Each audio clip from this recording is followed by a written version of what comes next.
You have to tap into suffering every day of your life because we have so much scarring that we have to clean up. You have to look at suffering as almost like I look at failure. To succeed, you must fail.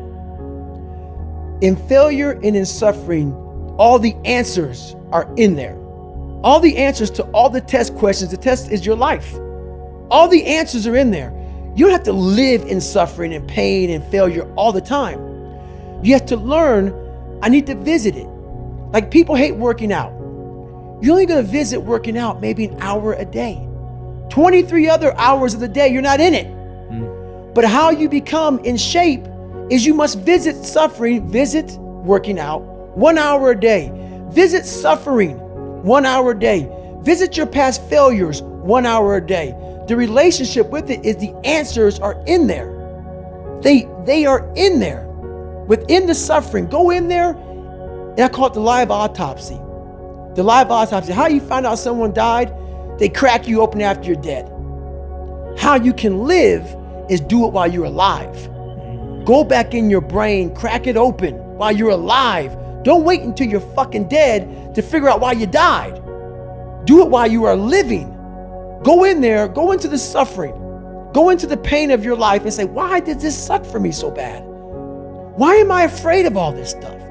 Why have I shut down the whole world?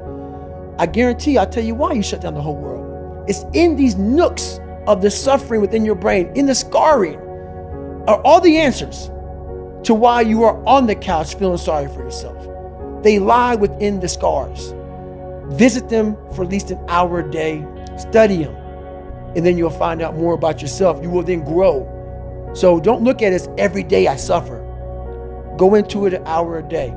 Learn from yourself, learn from life, learn from your failures, learn from your insecurities, learn from your self-doubt. Don't just say, I'm afraid to jump off an airplane.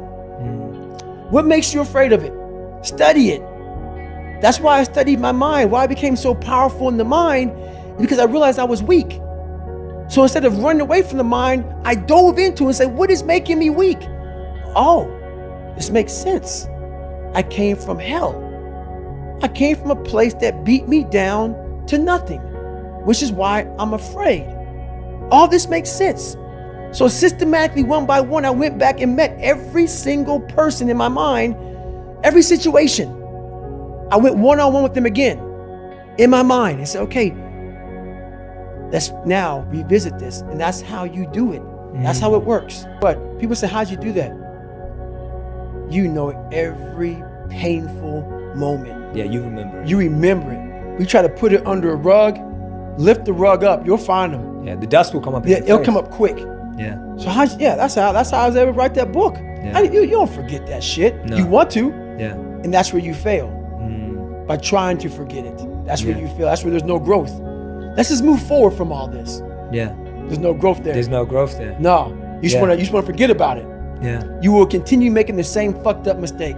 Yeah. You will continue doing the same things wrong if you don't go back. Yeah. So as I'm talking and as I'm going back, I'm very aware that I'm going to do that. Yes. And I may do it for 45 minutes. And then I'm like,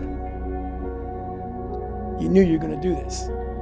You have to be very aware of the conversation you're having while you're doing it, because your mind chooses the path of least resistance. Your mind has the ultimate tactical advantage over you. It knows what scars you. It knows your fears. It knows your insecurities, and it protects you. Which is why I talked about the 40% rule in my book. The 40% rule is all about the brain has the tactical advantage over you. It knows, and it keeps you away from all that. That's why it says, don't jump out of an airplane. Don't go in the ocean where there's sharks. It's a protective mechanism. Don't go back to the place where your dad beat the shit out of you in your mind. Don't go back. The brain protects you, but protects you so much, it doesn't allow growth. So the brain is an amazing thing, but the brain controls you. You must control it. You must take power over your own mind, or your mind will guide you into all the soft places that your brain wants to live in.